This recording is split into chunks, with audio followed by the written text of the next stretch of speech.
Bueno, pues hola a todos y bienvenidos una semana más al podcast. Esta semana tenemos a una artista local. Tengo la necesidad imperiosa de difundir un poco más la cultura de mi ciudad. Porque opino que Cartagena es una ciudad llena de personas muy interesantes. Opino que cada vez es más necesario difundir los conocimientos de la literatura de la gente más cercana. Y sobre todo, opino que Desiré Beltrán tiene una pluma maravillosa. La poesía que he visto publicada en su Instagram. Luego abajo tenéis sus redes. Y de hecho le diré que se haga un poco de spam. Y, bueno, quiero deciros, aprovechar aquí para haceros una pequeña cuña publicitaria para deciros que, pues ya sabéis que si os gusta este contenido, corráis abajo a suscribiros. No me comentéis qué os ha parecido la entrevista y sobre todo que sigáis a Desiree porque merece la pena seguir a pequeños artistas, pequeños escritores que poco a poco se van abriendo paso en nuestro, nuestro ámbito, ¿de acuerdo? Y dicho esto, ahora sí que sí, hola Desiree y bienvenida al podcast. Muchísimas gracias a ti por invitarme y por seguirme la pista. A ver, es lo que te he dicho antes fuera de cámaras. Siempre me gusta investigar un poco, saber a quién voy a entrevistar, porque así me es más natural y me es más fluido hacer la entrevista. Ah, y vamos a empezar con una pregunta que es un poco... La gente me dice que es muy complicada, Vale. pero siempre cuando la gente viene le tiro la pelota a su tejado y le pregunto al invitado que quién es, así que te voy a preguntar yo a ti quién es Desiree Beltrán. Sí que es una pregunta complicada. A ver, pues, ¿quién es Desiree Beltrán? Pues es... A mí últimamente me gusta definirme mucho como una tía chulísima. Sí, es que es verdad, ya se me ha quedado...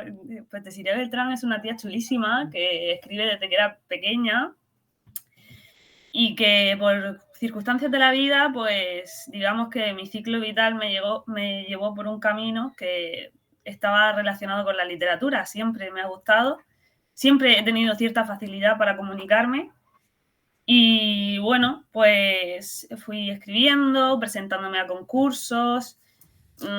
Se cruzaron también en mi camino personas que me animaron a seguir y a tomármelo un poquito más en serio. Y a raíz de ahí, pues digamos que enfoqué un poco mi proyecto de vida a la literatura, a escribir, porque no concibo otra manera de vivir si no puedo escribir, si no puedo expresar lo que siento y echarlo fuera, ¿no? Que muchas veces escribimos, nos lo guardamos y para mí fue un acto totalmente de valentía el hecho de sacar al mundo todo lo que yo llevaba años y años y años escribiendo y no me atrevía a lo mejor a publicar o no me atrevía a compartirlo. Da como un poco de miedo a veces la publicación, ¿no? Mucho miedo, Mucho. mucho. Lo entiendo porque yo también estoy publicado, o sea, tengo un poemario ahí perdido en la mano, en las oscuras sombras del mundo editorial. Pero sí, entiendo lo que es el miedo de publicar o sea, sentir que a lo mejor no va a gustar o que, ostras, que me van a descubrir como soy realmente. Eso es. A mí me daba más miedo que, pues eso, que descubriesen realmente toda la capa inferior, ¿no? De mi imagen, que conociesen mi lado más oculto o quizá más íntimo. Pero al mismo tiempo, yo creo que eso nos empodera. O sea, en el momento en el que rompemos la barrera, decimos, voy a enseñar esto y me da igual lo que piensen y me da igual, es que soy yo. O sea, si me quieren bien y si no, pues también. Te empodera eso a un nivel Ujú. Que es indescriptible. Indescriptible, sí. Indescriptible. Después de eso ya te da igual todo, ya es como, ya he abierto el melón, ya sigo. Ya me has conocido, o sea, ya me he desnudado, ya vamos para adelante. Y Exacto. totalmente. Quiero empezar un poco enfocándonos, o sea, quizá una pregunta un poco lugar común, pero ¿qué escritores o poetas, mejor dicho, ya que tú, por lo que nos has dado pinceladas, eres poeta, poetisa en tu caso? ¿Quiénes han sido esos referentes que tú digas, "Buah, no, mi poesía está muy versada en esto", como además filóloga que eres? Pues, a ver, no me gusta considerarme como poeta realmente, no sé, pero porque lo veo como una palabra muy grande. Yo escribo un poco de todo, pero mi zona de confort, digamos, es la poesía. Y autores que sí o sí me han marcado muchísimo y que son como los que yo llevo a fuego marcado en la piel. Idea Vilariño, Silvia Plath, Alejandra Pizarnik, Blas de Otero, Damaso Alonso, o sea, autores bastante tochos, sí. Pero son los primeros, Cristina Peri Rossi también, son los primeros que me vienen a la cabeza cuando pienso en top.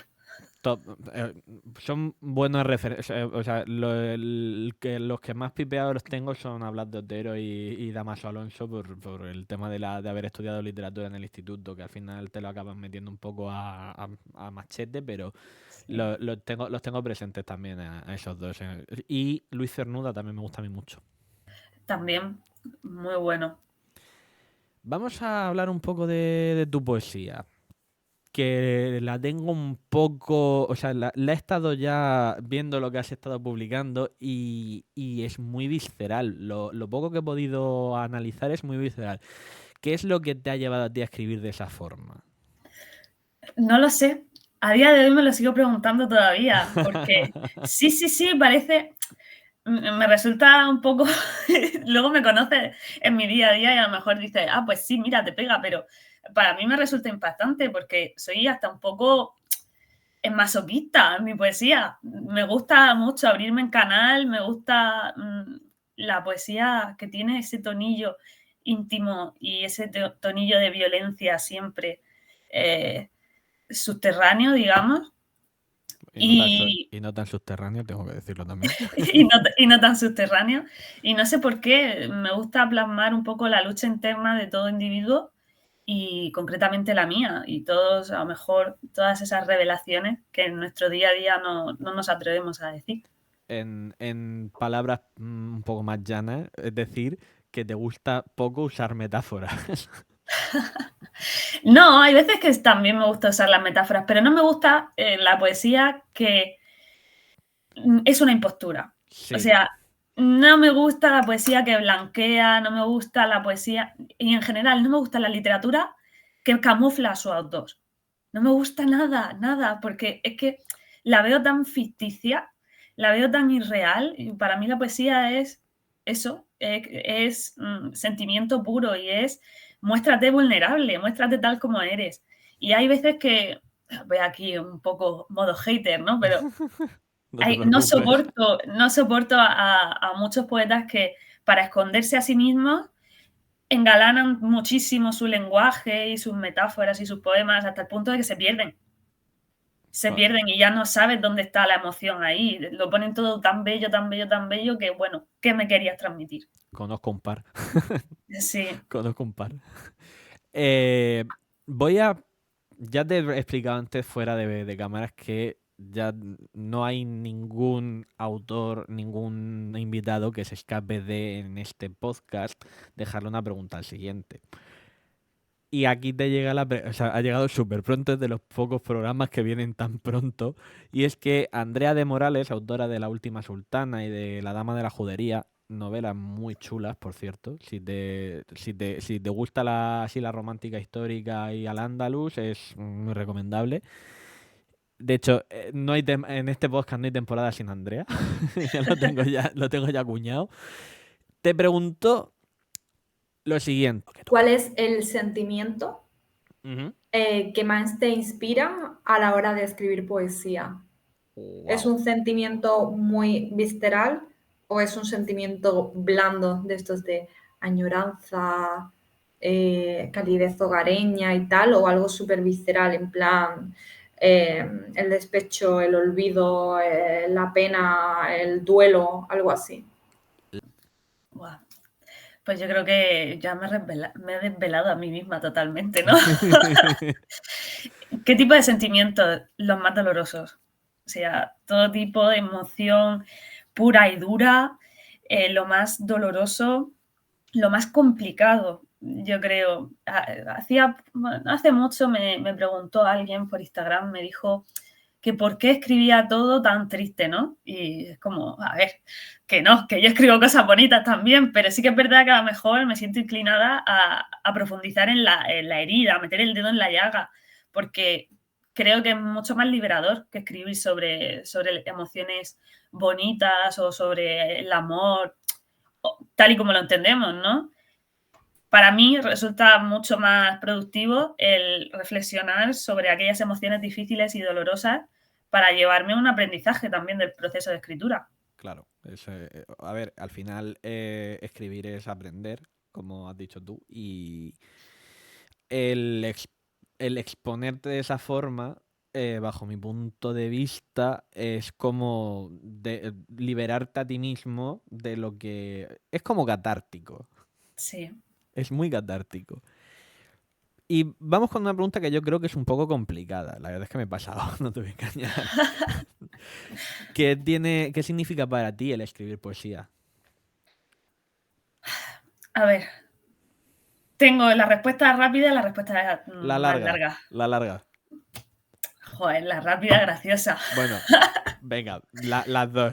Pero la larga, Vale. incide en la larga, por favor, que quiero Cuando, escucharlo. cuando quiero explicar un poquito por qué poesía y no otra cosa, aunque sí que escribo narrativa, escribo ensayo y otras cosillas, ¿no? Lo que pasa es que a lo mejor no lo pregono tanto. Digo que la poesía es el arte fácil para los vagos. A ver, luego, es verdad, o sea, habrá gente que me diga, ¿cómo se te ocurre si haces es muy difícil? Vale, sí, tiene su parte difícil, pero dentro de lo que cabe, a la gente que tiene cierta facilidad para el lenguaje, le resulta mucho más sencillo, mucho más asequible escribir poesía porque no requiere tanto tiempo, porque te permite espaciar el proceso de lectura, de escritura. El proceso de investigación también no es el mismo que cuando tú escribes una novela. A lo mejor por mi ritmo de vida, por mis circunstancias, no he podido dedicar horas y horas y horas y horas a escribir. Entonces, a lo mejor en temporada sí que tenía un poquito más de tiempo y he podido ir escribiendo y espaciando los poemas para luego recopilarlos todos y decir, venga, vale, pues con este tema tengo este libro, con este otro tema tengo este libro. Y poder hacer ahí un poquito la distribución. Esa es la respuesta rápida y fácil. Luego, la respuesta difícil es, pues, escribir poesía para mí es, como decirte, como rescatar de mi mente todas las imágenes y las emociones que no sé verbalizar de otra manera si no es a través del verso. Wow. Wow. Y sí, sí, porque me lo he replanteado alguna que otra vez, decir, bueno, pues es que también podría hacer todo ese proceso de catarsis con un diario, por ejemplo. Sí, pero no, porque en el diario, al final, también hay cierta impostura. A menos que hagas un diario de estos automáticos de, venga, tal, lo que pienso lo suelto, al final tú apareces ahí y tu voz interior aparece ahí retocando y falseando un poco lo que vas poniendo. Con la poesía hay imágenes que tú no puedes falsear, que simplemente llegan a ti y tienes que dejarlas ahí. Transformarlas y luego corregirlas y lo que tú quieras. Pero muchas veces la poesía te enseña, y leer poesía también, de alguna manera, te enseña emociones o relaciones entre cosas, entre imágenes y sentimientos a lo cual tú no hubieses llegado de otra manera si no es a través de la poesía. Me has dejado sin palabras, hija mía. Esta ha sido muy buena respuesta, ¿no? Me ha tocado el corazoncito, ¿eh? La respuesta que has dado sobre todo lo de lo que has dicho de que la utilizas sobre todo porque para ti es algo que te llena mucho, o sea, que al final con lo que me quedo, que para ti poesía, o sea, la narrativa sí, pero más la poesía para transmitir que la narrativa. Y de verdad que he entrevistado a un par de poetas más y la verdad es que eres la que más o sea, que mejor me ha respondido con esa pregunta. Gracias. Es que también es una respuesta complicada. ¿Cómo planteas esa pregunta? O sea, yo qué sé, yo por qué he llegado a esa conclusión, pero es difícil responder a eso. Hablemos un poco de publicación. Experiencia. ¿Qué ha supuesto para ti y de qué manera te ha influido? A ver, experiencia. Yo he vivido, digamos, lo que conocemos como autopublicación y publicación tradicional. Sí. He vivido como esos dos apartados grandes dentro del submundo editorial, ¿no? Que tiene sus... Del microcosmos, sí. Tiene Sí. su... Para mí no ha sido un camino difícil, o sea, soy afortunada en tanto que veo experiencias cercanas y no tan cercanas de gente que ha pasado procesos traumáticos de publicación o que se ha encontrado con caminos pedregosos.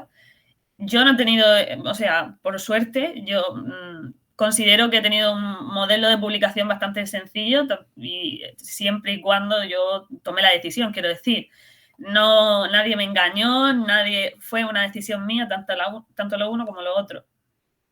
Y estoy contenta. Sí que es verdad que ahora a lo mejor me asomo a mis libros y no me reconozco tanto, porque yo decidí publicar siendo muy joven. Yo con 17 años ya estaba haciendo mi primer poemario y con 18, 19 estaba publicando. Entonces para mí fue como entrar de lleno, tirarme al vacío del mundo editorial. Literalmente. Totalmente a ciegas. A ver, a ciegas. Estuve haciendo mi proceso de investigación porque creo que a día de hoy es importantísimo que todos los autores investiguen a las editoriales, investiguen los distintos métodos y modos de publicación, porque es muy complicado acertar, muy complicado. Yo decidí tirar para adelante con el proceso y fíjate, cosas de la vida, yo mandé mi primer poemario, lo mandé a 3 o 4 editoriales, ¿no? Y una de ellas, la editorial de mi segundo libro, que me contactó un año y pico después, que habían leído mi poemario y que querían publicarlo. Mi poemario ya estaba afuera, o sea, ya ese libro ya no podía salir con una editorial. Entonces, mi segundo libro salió un poquito a marchas forzadas porque yo vi la oportunidad y vi que pasaba el tren y dije, me tengo que subir. Me dijeron que estaban interesados en publicarme mi primer libro y que como no podían publicármelo porque les comenté la situación, me dijeron, bueno, ¿estás trabajando en algo? Y dije, sí, claro que sí, estoy trabajando en algo. Dice, vale, pues pásanoslo y le echamos un vistazo y te decimos. A mi libro le faltaban unas 30 páginas aproximadamente y se lo mandé así tal cual y me dijeron, venga, lo publicamos. Entonces, en un mes y medio, 2 meses, me tuve que meter una paliza a trabajar para que ese segundo libro saliese. Y estoy muy orgullosa. Ahora que han pasado 3 años, creo. Sí que es verdad que no me siento igual de conectada con ese libro, pero me sigue llegando feedback positivo y es maravilloso. Es lo que el bebé. Es el bebé, sí. Me ha abierto muchas puertas y Sí. al final me ha abierto muchísimas puertas, me ha dado experiencias maravillosas y aunque ahora lo sienta un poquito lejano, pues siempre voy a estar agradecida. Te ha abierto las puertas de Deslinde, ¿verdad? De lo que fue Deslinde, mejor dicho. Sí, bueno, aunque no tanto, ¿eh? No tanto. A mí, de Deslinde... O sea, yo contacté con la gente de Deslinde después, 1 año, 2 años después aproximadamente de haber publicado yo mi segundo libro. Fue más el moverme quizá por los premios Mandarache, el moverme por Murcia un poquito más, que ya empezaba a sonar mi nombre, lo que aquí saltó un poquito de alarma y dije, dijeron, oye, que esta muchacha es cartagenera, vamos a llamarla. Pero bueno, pues son cosas que pasan. Al final, a través de los contactos es cuando tú consigues abrirte puertas. ¿Qué relación tuviste con Deslinde? Pues resulta que Carlos Olmo Lo conozco. publicó en Valparaíso también y coincidimos en varias, bueno, nos seguíamos por redes sociales y tal, pero dio la casualidad que coincidimos en la Feria del Libro de Murcia. Él firmaba un día, yo firmaba otro, pero se ve que nuestro editor estuvo hablando, tal, y éramos los únicos cartageneros que firmaban en Murcia, de Valparaíso. Y al final pues nos pusimos en contacto, estuvimos hablando por redes sociales y gracias a él contactaron conmigo los de Radio Nacional Española para ponerle voz a Carmen Conde por un aniversario porque buscaban poetas, chicas jóvenes, tenían como un abanico de poetas, pero todas superaban los 40 años aproximadamente, buscaban a alguien joven y pues Carlos pensó en mí y también súper agradecida a eso porque fue una experiencia chulísima. Y a raíz de ahí pues contaron conmigo para el Deslinde y pues a través de eso, de festivales, de firmas, pues he ido conociendo más gente. ¿Cómo crees que afecta, o sea, no me voy a meter en temas políticos, pero ¿cómo crees que ha afectado la desaparición de Deslinde? ¿Crees que ha sido un retroceso, verdad? Bajo mi punto de vista es un retroceso grandísimo. Todo lo que sea quitarle dinero y protagonismo a la cultura es un retroceso. Todo. Y si tenemos en cuenta que además vivimos en una ciudad en la que solo se valora la cultura de cerveza y tapa, pues más todavía. Más todavía. Parece que aquí toda la cultura gira en torno a lo que se pueda sacar beneficio económico y todo lo que esté en torno a la hostelería. Es lo único, es cultural, ¿no? Más allá del teatro romano existe cultura, quiero decir. No solamente en la mar de música y cartagineses y romanos. Es que la cultura engloba el teatro, la ópera, la literatura, la zarzuela, la música. Es que son muchísimas cosas que se están dejando de lado.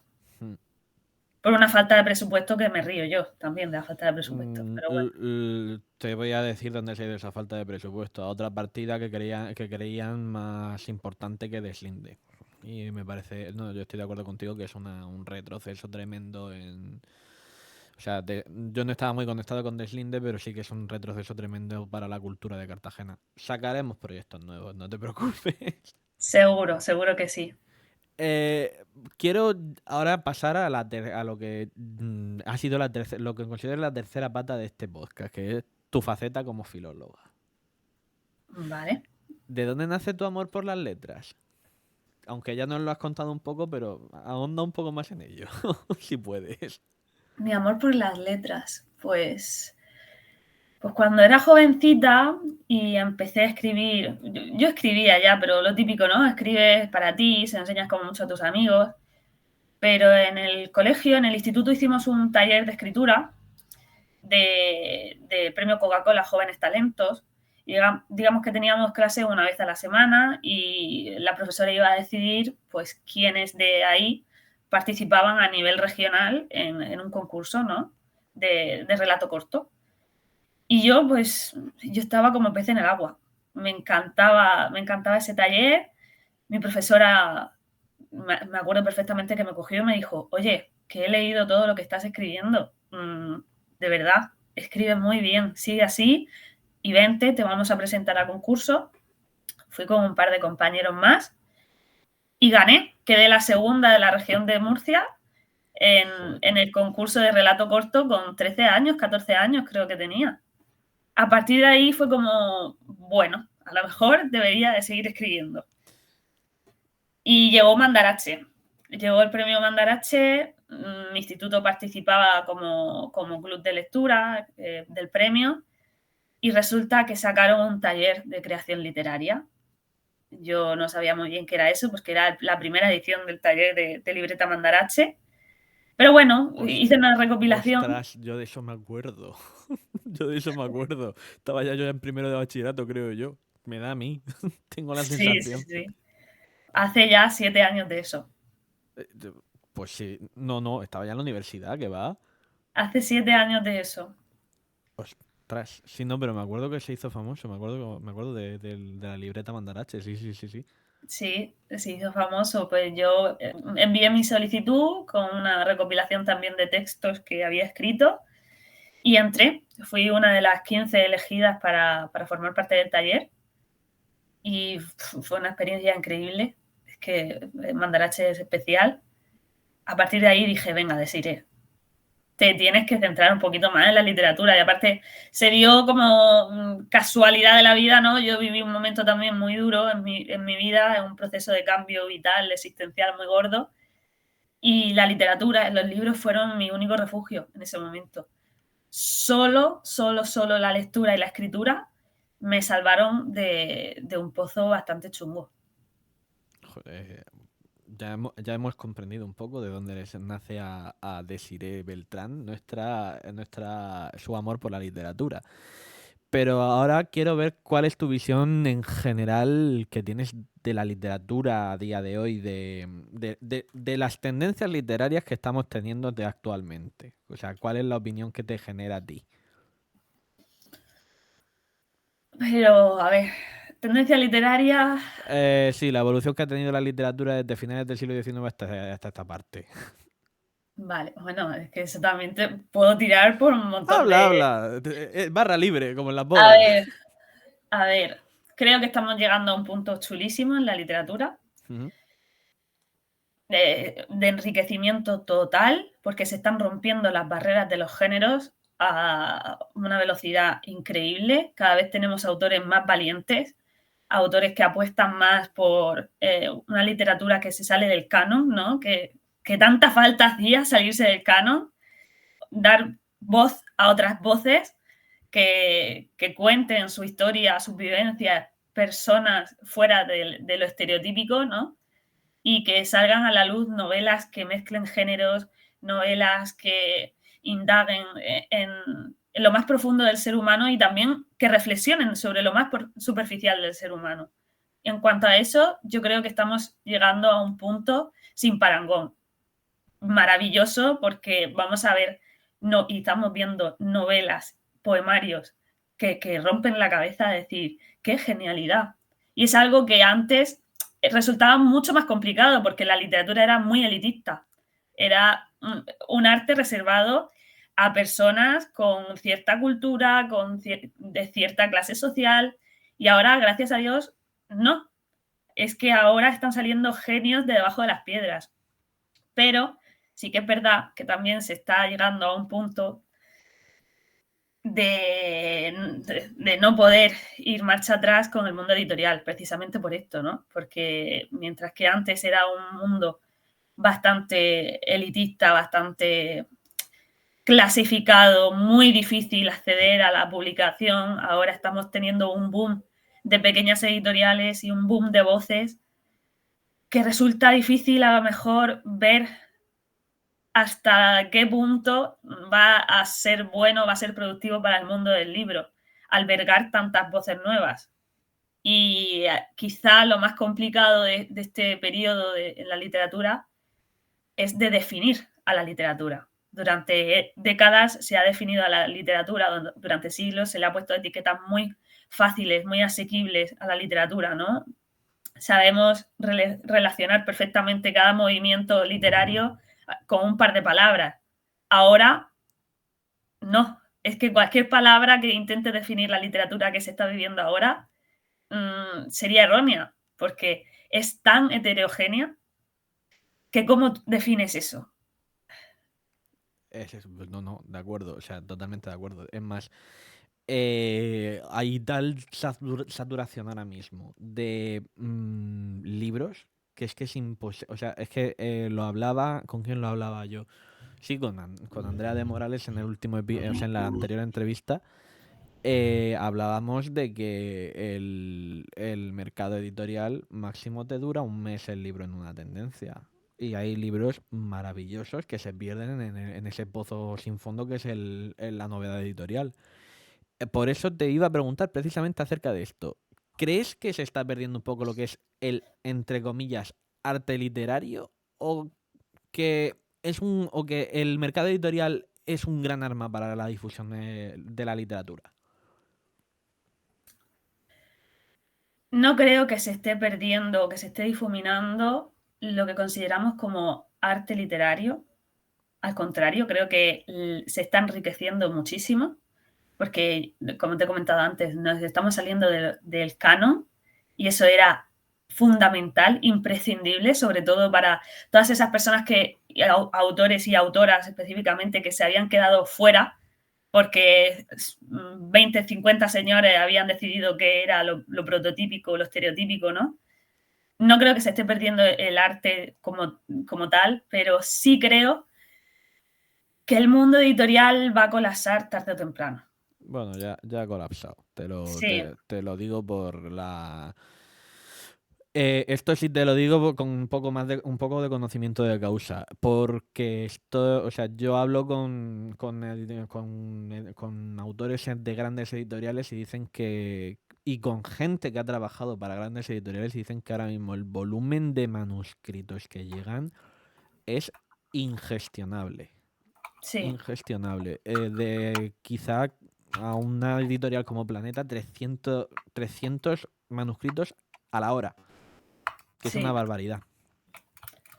Sí, eso es quizá lo más difícil a lo que se enfrente el mundo de la literatura en los próximos 15, 20 años.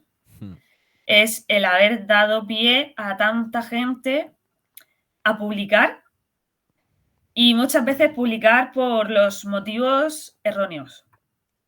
¿A qué me refiero con esto? Yo creo que está muy bien, yo entiendo, por favor.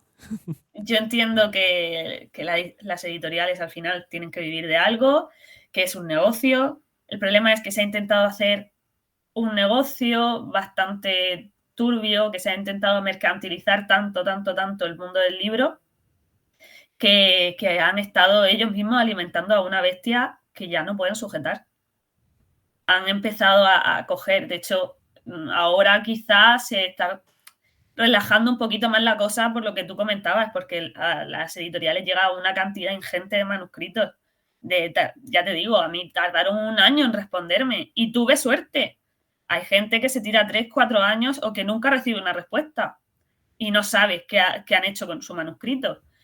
Pero tuvimos una oleada hace unos 5 años o así, un boom de publicación de gente que con 6.000, 7.000 seguidores ya estaba publicando libros así a manojos, sin fundamento ninguno. O sea, libros de, venga, pues voy a copiar y pegar los últimos 100 comentarios que he hecho en Twitter a lo largo del año y me publican el libro porque saben que vende. De Freds, digo... Sí. Eso en un grupo que tenía yo lo llamábamos poesía de Twitter. Es que son los poetas de Twitter. Es que son así. Poetas de Twitter, youtubers que también han salido publicando libros que tú dices, pero ¿qué sentido tiene este libro? Si es que ni siquiera querías... O te enteras de casos que es para echarse las manos a la cabeza de gente famosa que ha contratado a autores en la sombra para que le escriban sus libros. Y que sin fundamento ninguno tampoco. Un libro, pues porque sí, porque todo famoso tiene que tener un libro. Entonces, la barrera o lo difícil quizá sea volver a definir qué es la literatura. Que es una gran tarea que dejaremos a los académicos que... Claro, ¿qué es la literatura? Y todo es válido a la hora de publicar, porque a la hora de escribir todo es válido, pero a la hora de publicar ya estamos viendo que les está yendo mal a las editoriales y que se están quedando muchas veces en una batalla sin fin con todas las pequeñas editoriales que están surgiendo y que le están quitando trabajo porque tampoco pueden gestionarlo ni saben gestionarlo de la misma manera que lo hacían antes. Es que es inabarcable, es lo que te digo. De hecho, tengo ganas de tener por aquí al podcast a un editor para que nos explique cómo es la vida del editor a día de hoy, cómo están las cosas y cómo era hace 20 años, porque las cosas han cambiado mucho, han cambiado muchísimo. Es decir, o sea, lo que ha pasado es un poco lo que has explicado tú, se ha democratizado la publicación de libros de un siglo a esta parte. Antes, Sí, antes para publicar tenías que ser Camilo José Cela. Ahora, efectivamente, y que estamos llegando a un punto también de una presión editorial grandísima, porque no quieren soltar a los autores que escriben bien y que ya venden. Antes, pues como tú dices, pues era Camilo José Cela y ese señor sabía que daba igual que iba a publicar su libro antes o después y le daba igual cuando saliese su libro. Él seguía escribiendo y ya publicaría.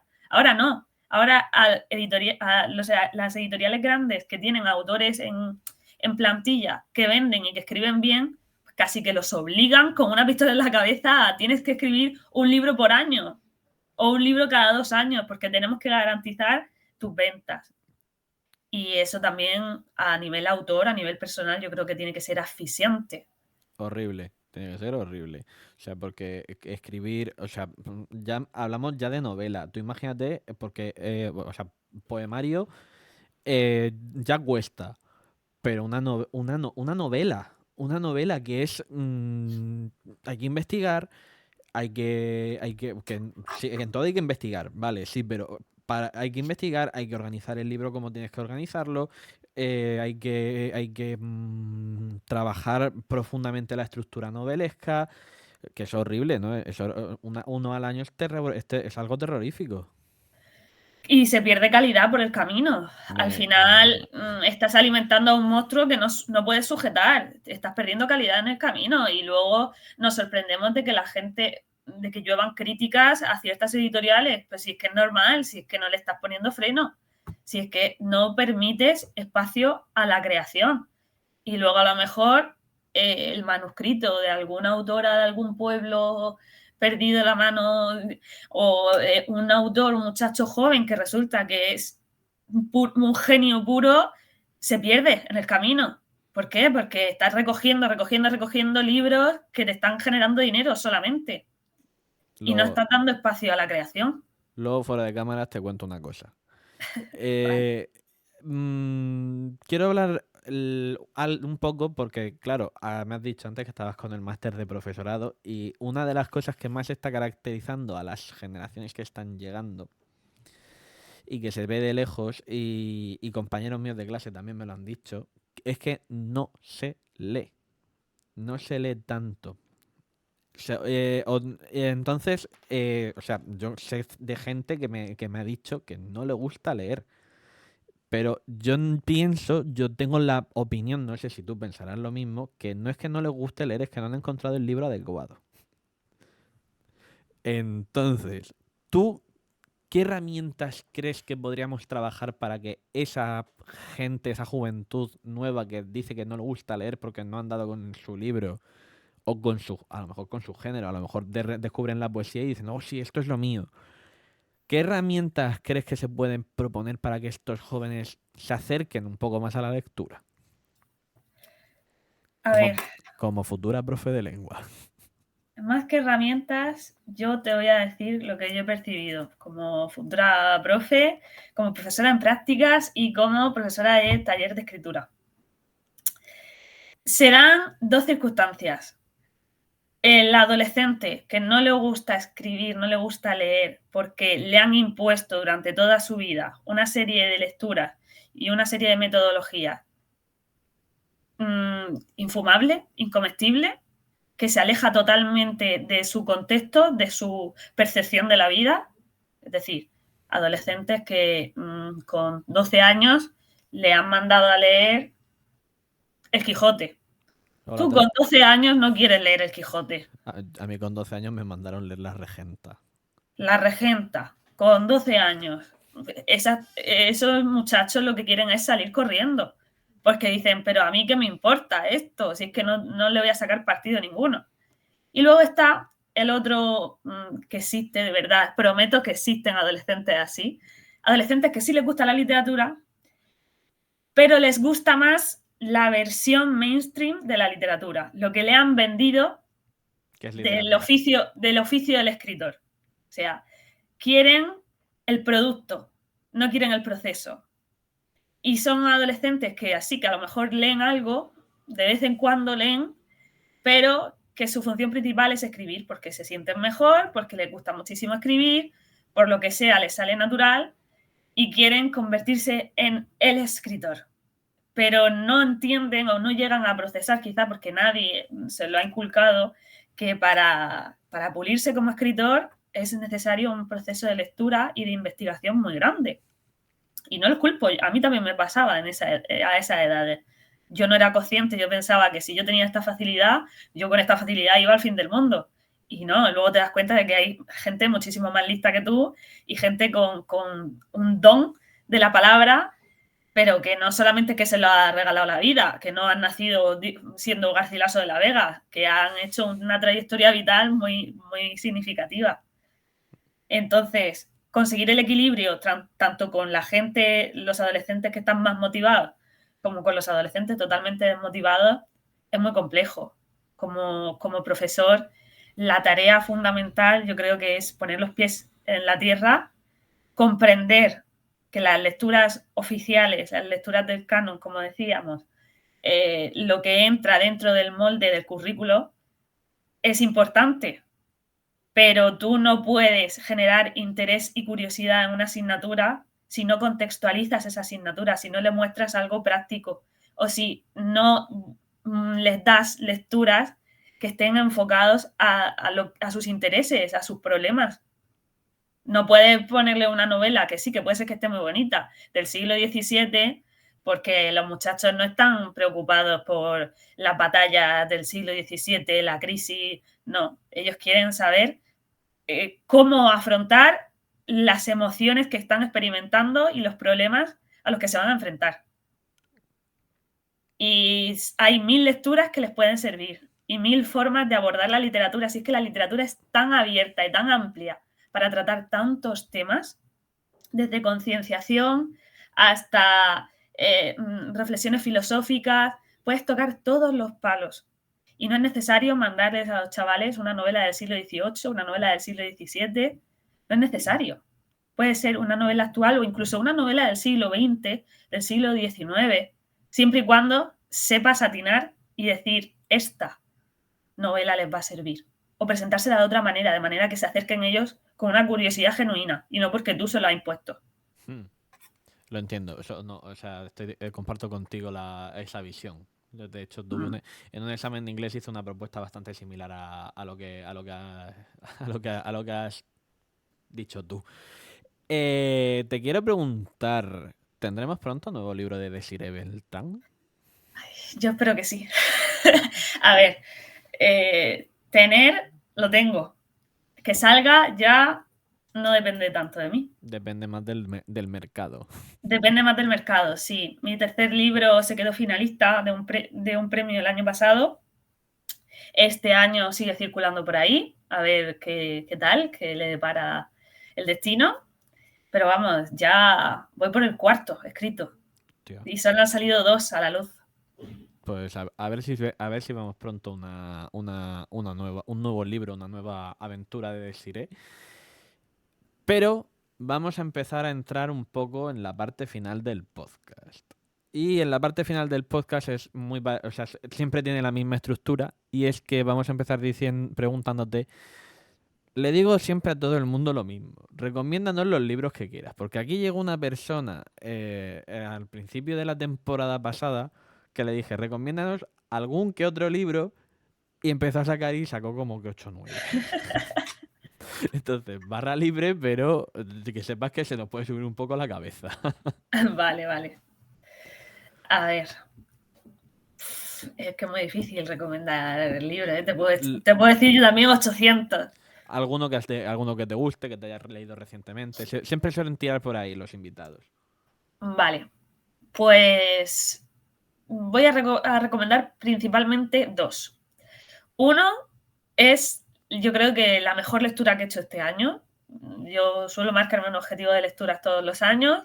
Este año no he leído tanto como me hubiese gustado, pero si tuviese que decir cuál es el libro más bonito que he leído este año, El verano en que mi madre tuvo los ojos verdes. Hostia, suena bonito. Sí, es una preciosidad. O sea, también violento, pero una preciosidad de libro. Se lee muy fácil y en el momento en el que te metes en la lectura es que no quieres soltarlo hasta que acabe. Y luego otro libro que siempre suelo recomendar, porque le tengo cariño, porque ha sido varios libros, ¿no? Pero concretamente uno ha sido objeto de estudio de mi trabajo de fin de grado y ya me han dado un poco, digamos, me han metido un poquito de presión para que siga investigando sobre él. Es Un amor de Sara Mesa, que ha sido recientemente adaptado a la gran pantalla, está ahora mismo en cines por Isabel Coixet. Muy interesantes recomendaciones. Le echaré yo un ojo a esas dos recomendaciones porque por lo menos el del verano que mi madre tuvo los ojos verdes me ha llamado bastante la atención. Es muy bonito, de verdad. Y de poesía me resulta más difícil hacer recomendación, aunque siempre me gusta recomendar algo de poesía, porque últimamente lo que leo son antologías principalmente. Y la última antología que leí fue, a ver que yo recuerde, fue la antología de Cristina Peri Rossi, que son 1000 y pico páginas, es un tochazo así, que porque no lo tengo, sí lo tengo aquí, pero vamos, un tochazo, un ladrillo, te lo juro. Interesante. Pero Cristina Peri Rossi ha publicado un libro, de un poemario recientemente, no lo he leído todavía, pero todo lo que lleve su firma es bien. Y lo recomiendo muchísimo, tanto su poesía como sus relatos, que bueno, a raíz de que le dieron el premio Cervantes, sacó con Visor y con editoriales importantes todas sus obras reeditadas, que para mí es increíble, porque yo la conocía antes del premio Cervantes, no había publicado mucho en España y había publicado cosas sueltas en editoriales pequeñitas y yo tuve que ir comprándome los libros uno a uno, pagando gastos de envío, pagando por un ojo de la cara y de repente gana el premio Cervantes y veo, ¡boom!, Lumen, Visor, las grandes editoriales publicándolo todo de golpe al precio de lo que a mí me había costado un libro suyo. O sea, para que te hagas una idea. Así funciona el mercado editorial. Sí. Es terrible, terrible. Pero al final todos somos víctimas de él. Que a ver si queremos publicar. Sí. Vamos con la pregunta para el invitado. Te explico. Es Alba García Martos. Ha publicado 3 libros de relatos que se llaman Apericuentos. Y quiero preguntarle un poco sobre la trayectoria suya como escritora, un poco como he hecho contigo, ¿vale? Sí. Entonces, pues, tu pregunta lo que más te apetezca. Vale.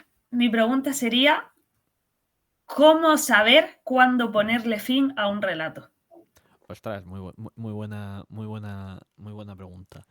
La dejo anotada, lo veré en la edición porque viene justo el día 11, entonces pues me veré esto para editarlo esta semana y le pondré la pregunta en la escaleta de la entrevista, como he hecho contigo. Y ya toca, por fin, la pregunta que me hagas tú a mí una pregunta de lo que te apetezca. Vale. A ver, te voy a preguntar sobre algo que me imagino que te habrán preguntado ya, pero es que me resulta muy interesante y creo que estamos llegando a un punto en el que es necesario realizarse este tipo de preguntas. El mundo del podcast, como bien sabes, está llegando a límites impensables desde, yo que sé, hace 10 años no pensábamos que el podcast iba a llegar a tanto. ¿Crees que va a colapsar también? El mundo del podcast ya está colapsado. Vale. Te lo digo ya. O sea, a nivel litera podcast, aquí en España está copado. Y está copado por marqueteros que hacen podcast de literatura. Así te lo digo, así te lo vendo. No hay más, o sea, no tiene más. Es muy frustrante, pero muy gratificante porque conocen mucha gente. Ya. Y a mí, es lo que te digo, está ya petado, ya está colapsado. Es muy difícil escalar dentro del mundo, del mundillo, pero es muy gratificante.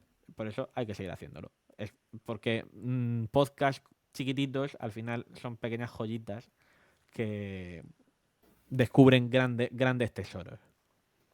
Pues sí. ¿Crees que evolucionará? ¿Crees que podrá llegar a otro nivel, digamos? Evoluciona a niveles impresionantes. O sea, cada vez hay más gente random haciendo un podcast. Ya. Aquí estoy yo, por ejemplo. Pero no, de verdad, hay gente muy random y cada vez hay más gente que se monta su propio estudio. Coge, se mete una pasta, invierte una pasta en hacerse un estudio y empieza a trabajar desde su propio estudio. A lo mejor tiene 100 seguidores. Sí. Y el tío tan feliz, lo que pasa es que es un dineral que hay que meter en un estudio profesional. Que al final eso lo profesionaliza mucho, pero claro, primero lo mejor es ir poco a poco, no sé, empezar así, rollo amateur. Sí. Bueno, pero también lo hemos visto con YouTube, ¿no? Que pienso que ahora mismo YouTube se está pegando un patinazo increíble. Se le está yendo un poco de las manos el tema también a YouTube. El podcast deriva de YouTube. Ya. Y de hecho, todos los podcasts que hay están en YouTube. Y todos los formatos podcast así amateur están empezando a ser lo poco común y lo que no le gusta a la gente. A la gente le gusta rollo así profesional, con su estudio y tal. ¿Que algún día llegaremos a eso aquí? Sí, seguro, pero tiempo al tiempo. Dame, espérate que me ponga a trabajar y pueda amortizar un préstamo. Poco a poco. Y con esto y un bizcocho hemos llegado al final de la entrevista. ¿Te lo has pasado bien? Pues sí, muchísimas gracias. Nada. No, quería traerte de verdad que tú, ya te lo dije, tu primo Javi me dijo, llévala, que no te va a decepcionar". Pues no me ha decepcionado en absoluto. Y bueno, toca la parte que no le gusta a mucha gente, que es cerrar el podcast. Y claro, te toca cerrar a ti el podcast como te apetezca. Es que es difícil, ¿eh? Es que es difícil. A ver cómo Es un cierro. poquito. A ver cómo cierro. Pero, tipo, ¿cómo? ¿Qué quieres? ¿Una reflexión personal? ¿Una No, despedida? como tú quieras. A mí me da igual. O sea, yo nunca pido nada. Yo digo, tú haz lo que quieras. El micro es tuyo. Bueno, pues nada, a mí me gustaría dar las gracias a todos los que se acerquen a cualquier disciplina artística y cualquier rama que el arte nos permita entablar relaciones y tender puentes.